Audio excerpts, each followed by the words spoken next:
Telangana formation day کے تقریب میں شرکت کے لیے گورنر کو انوائٹ کیا گیا۔ تلنگانہ کے یوم تاسیس تقاریب میں شرکت کے لیے وزیر اعلیٰ تلنگانہ ریونت ریڈی اور نائب وزیر اعلیٰ ملو بھٹی وکرمارکا نے گورنر رادھا کرشنن کو انوائٹ کیا۔ راج بھون پہنچ کر گورنر سے ملاقات کی اور ان کی اس تقریب کے لیے انوائٹ کیا۔ واضح ہے کہ متحدہ آندھرا پردیش کی تقسیم کے ذریعے تلنگانہ کی تشکیل کے 10 سال 2 جون کو مکمل ہو رہے ہیں۔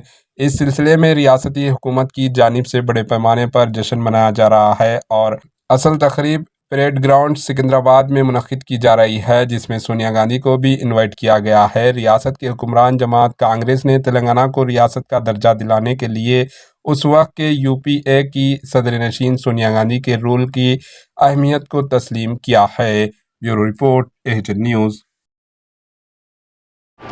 AHN نیوز کو لائک کریں، شیئر کریں اور سبسکرائب کرنا نہ بھولیں۔